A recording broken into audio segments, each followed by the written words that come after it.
eu colocaria um problema ainda maior que eu queria pensar junto contigo. Ainda que a escola hoje tivesse condição, de autonomia, de fazer esse debate crítico, eu fico bastante receoso de qual que é o limite que hoje a gente tem, no seguinte sentido. Se eu estou numa sala de aula de ensino médio e eu tenho uma aula de filosofia para tratar sobre a questão da violência contra a mulher, eu tenho 45 minutos de aula com eles na semana.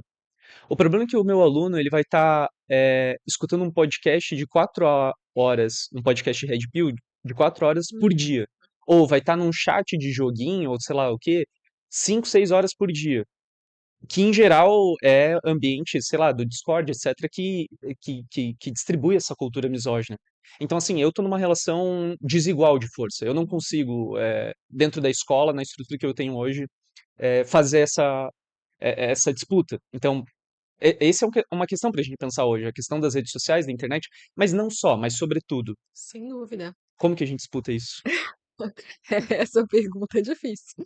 Mas, Thiago, eu acho que a tua fala, ela foi exatamente, no ponto, assim. Porque, claro, a gente já tinha lá, digamos assim, as promessas, seja da Constituição de 88, começamos falando, né, da instituição da nossa nova república, né, a Constituição de 88, todo a gramática dos direitos, da cidadania ali, que é promessa ainda, né, mas também tem as promessas da Lei Maria da Penha, de como fazer essa prevenção. Isso lá em 2006, lá em 88 e lá em 2006, né? Então, nem essa tarefa de casa a gente fez, né? Nem as promessas da Constituição ou da Lei Maria da Penha a gente fez. Hoje, 2026, a gente tem desafios muito maiores e que, bom, a lei lá também não estava preparada para lidar, que é bom, as redes sociais, o algoritmo, a disseminação desses discursos misóginos nas redes sociais. Eu acho que tem alguns aspectos para a gente levar em consideração que são interessantes, porque assim, bom, a gente sabe que a misoginia, o discurso de ódio, de menosprezo, de objetificação da mulher, não é algo que foi criado agora, né? Não é algo que vem, né, das redes sociais ou da internet, enfim, é algo que é constitutivo da nossa sociedade, né? A gente fala que, bom, a construção, na nossa sociedade patriarcal, a construção da masculinidade é uma construção em cima da misoginia, em cima da objetificação da mulher, né? Então, a construção do menino, do homem, do macho, é uma construção de tentar eliminar ou afastar ou recalcar tudo aquilo que é feminino, né? Então, eu tenho um filho de 5 anos, né? Então eu vejo assim, por mais que eu tente trabalhar em casa, né? É uma questão mais de igualdade entre meninos e meninas e tal, porque que a menina não pode fazer a mesma coisa e tal. É, existe uma certa, né, na própria interação social, na escola, enfim, né, seja lá onde for, esse entendimento de que determinadas coisas são coisas de meninas, são coisas de menininhas, são coisas e que isso é algo ruim, é algo que não pode ser reproduzido pelos meninos, né? Então os meninos têm uma outra postura, né? Enfim, de então o feminino ser inferior, ser subalterno e tal. Então, ainda hoje, né, bom, isso é histórico, né?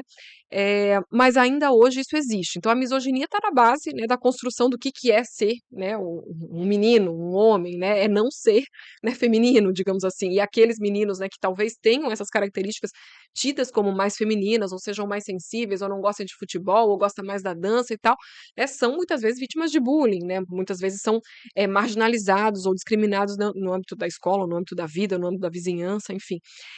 Essa misoginia, ela vem, né, de muito tempo atrás, mas ela esteve incorporada e legitimada pelo nosso direito até muito pouco tempo atrás, né? A gente tinha ali século XIX, né, aquelas ordenações filipinas que regiam, né, as relações privadas do Brasil, dizendo que, olha, o patriarca, o chefe da família, tem direito de castigar fisicamente a esposa e os filhos e os servos, né? Então era um exercício regular do direito ali dele de disciplinar. O que acontecia dentro de casa era o chefe de família que mandava, né?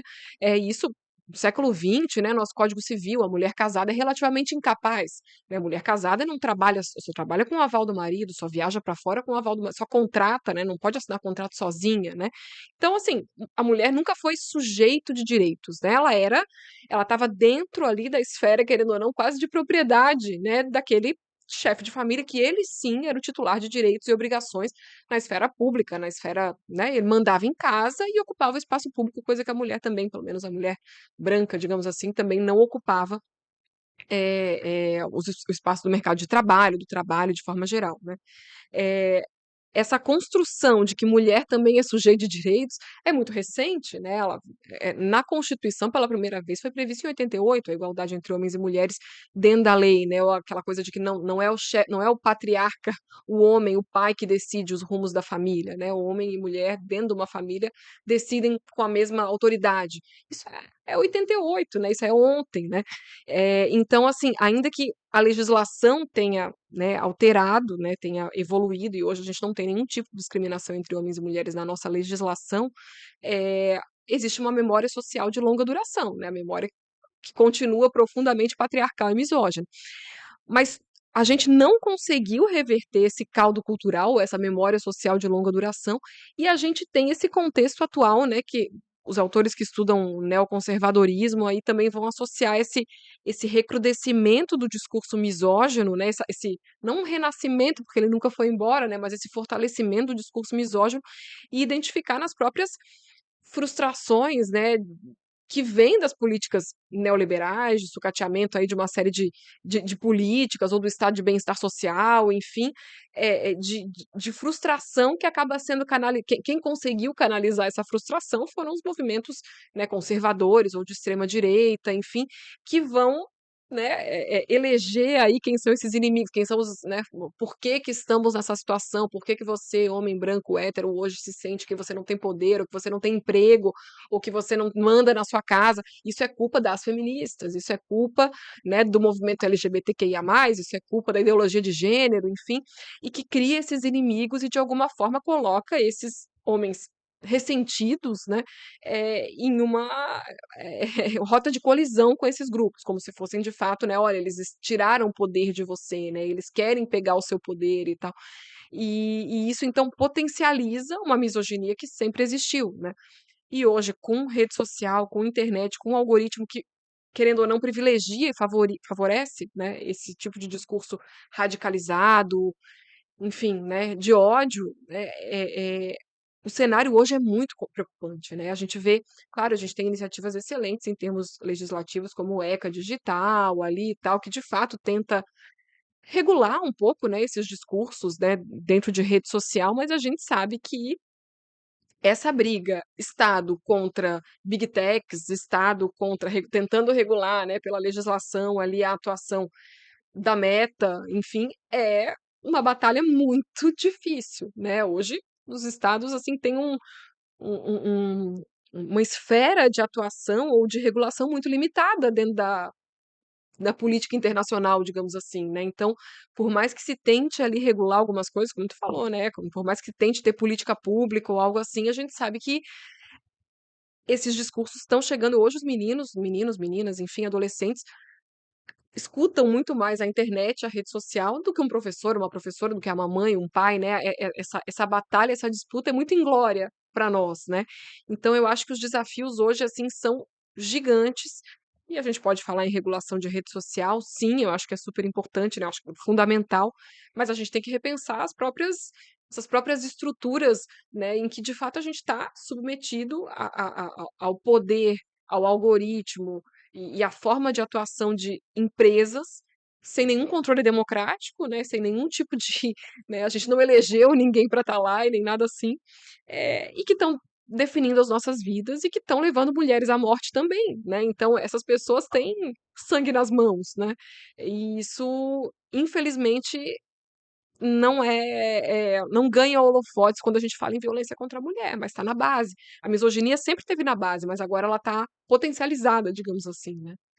Inclusive, eu não sei se eu sou. Eu acredito que não é leviano fazer essa comparação, porque ela realmente traz muitos paralelos, mas isso de que há algum grau de preconceito historicamente numa sociedade, em um momento de crise se elege isso como bode expiatório, Hum, a gente viu a experiência nazi-fascista na Europa pós-crise, por exemplo. uhum, Então, e isso é bem consolidado na historiografia.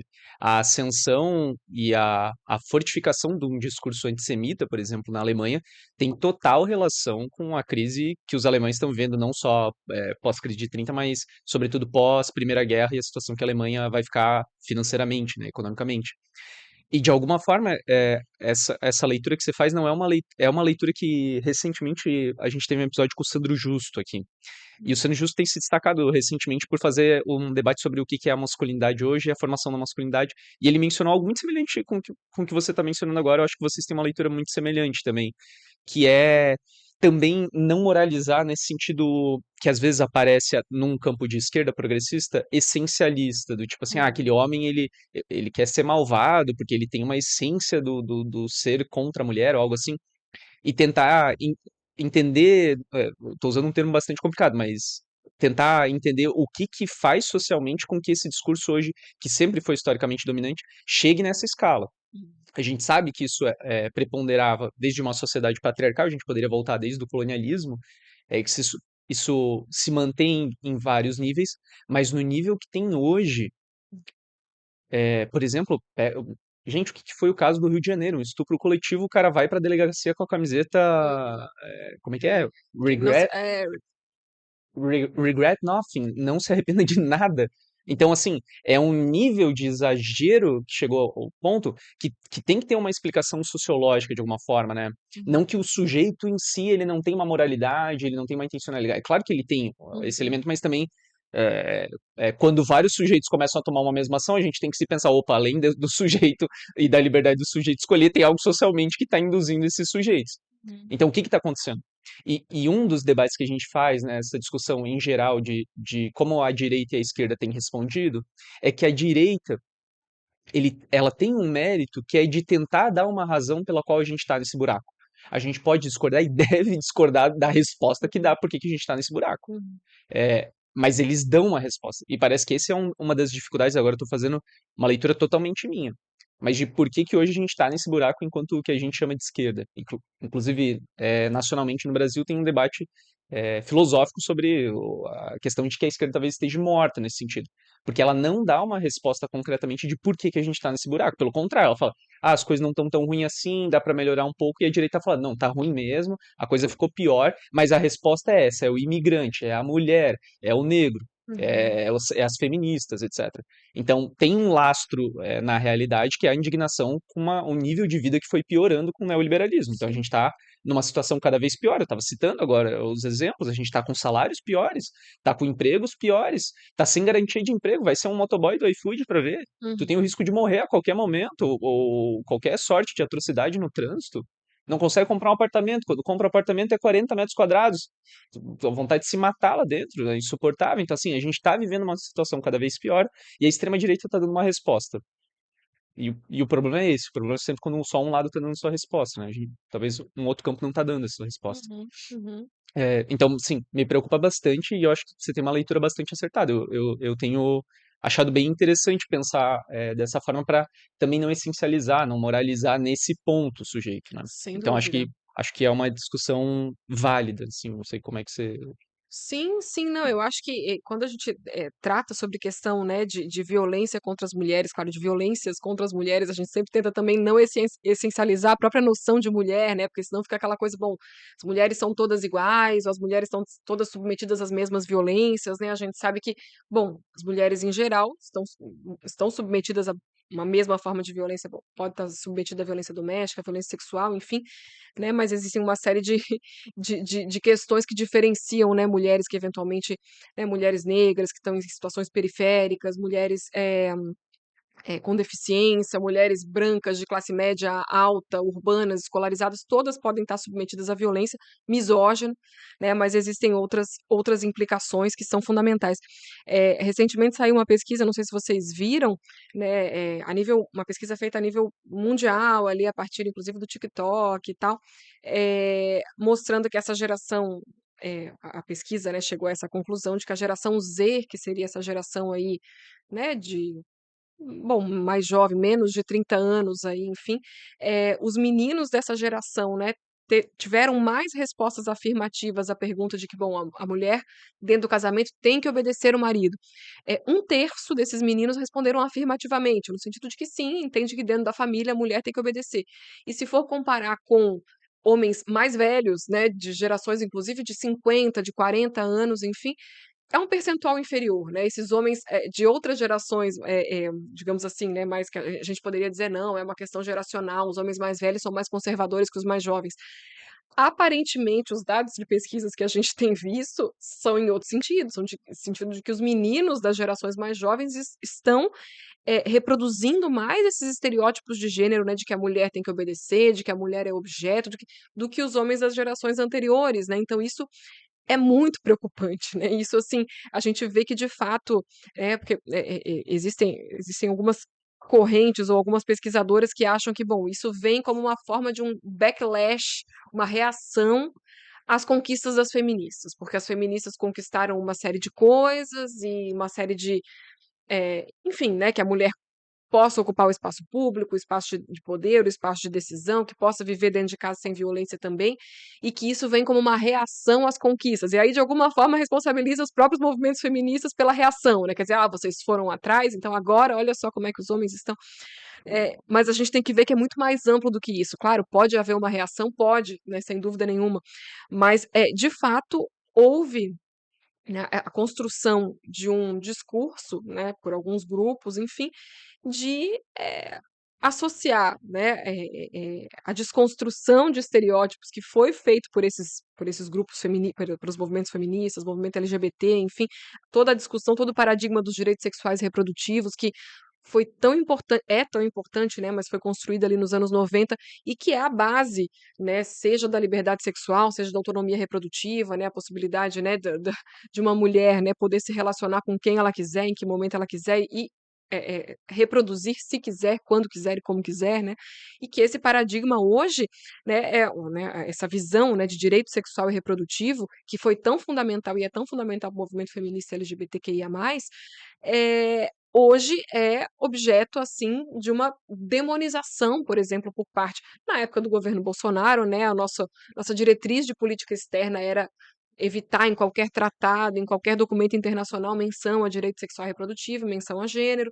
Hoje, né, agora, na semana passada, né, foi a conferência ali das Nações Unidas sobre a situação da mulher, né, em Nova York, e o governo Trump, né, ali os Estados Unidos, com exatamente essa mesma postura de, direitos sexuais e reprodutivos não pode entrar, gênero não pode entrar, né, enfim. E isso, né, o que está por trás disso, né? Porque todo esse discurso, né, seja dos direitos sexuais e reprodutivos, seja do gênero, busca desnaturalizar a desigualdade, né, desnaturalizar as diferenças entre homens e mulheres, digamos assim, né? Então, dizer que não é algo natural ou biológico que as mulheres estejam submetidas aos homens, que as mulheres podem ter a mesma autonomia ou a mesma liberdade, seja sexual, reprodutiva ou de projetos de vida que os homens sempre tiveram, né? E todo esse paradigma, seja do gênero, seja dos direitos sexuais e reprodutivos, que também, né, tem relação entre um e outro, a base é essa, a base é tentar renaturalizar, né, a família tradicional, os papéis tradicionais de gênero, dizer, olha, não, na verdade é isso aqui, né? As mulheres, de fato, por conta da constituição biológica, elas são mais destinadas à casa, elas são mais destinadas ao cuidado, a própria essencialização, né? Não, as mulheres, elas são mais delicadas, elas são mais, né, muitas vezes até tem feminismos que caem nisso também, né? Não, é importante a mulher estar no espaço do poder porque ela é mais sensível, ela é menos suscetível à corrupção, ela olha mais para as crianças, né, uma visão assim, né, de que daí vai essencializar o feminino como algo que, ela vai ter mais cuidado, né, que é algo que a gente sabe que é algo construído, né, mulheres e homens, a gente sabe que em um mundo em que mulheres e homens ocupassem o espaço de poder, né, mulheres e homens teriam os mesmos defeitos e as mesmas qualidades, não é por ser mulher que ela vai ser mais atenciosa para a causa das crianças, enfim, mas isso, essa naturalização, né, do feminino, do masculino, enfim, naturalização dos papéis de gênero, é algo que está, assim, de primeira ordem, né, para os governos, né, de extrema direita, seja para os Estados Unidos, seja aqui, né, a gente está correndo risco também, novamente, disso acontecer também no Brasil, para de fato colocar as mulheres de volta na posição né, que elas não deveriam ter saído, né? A gente vê para esses movimentos, né? A gente vê, né, já vou interromper a minha fala, né, que eu acho que eu também começo a falar, eu falo demais, mas essa ideia de que o fato das feministas terem conquistado um espaço para as mulheres fora de casa também teria sido a origem de todos os males, porque daí as crianças ficaram sem, né, alguém que cuidasse delas o dia inteiro, e aí as crianças ficam na rua, e as crianças ficam em lares desestruturados, e aí, enfim, fica com um subemprego, e aí, na verdade, as mulheres deveriam voltar, né, para casa, digamos assim, e cuidar, né, só dos seus filhos, porque daí teríamos lares mais estruturados e crianças com mais capacidade de, né, de serem produtivas.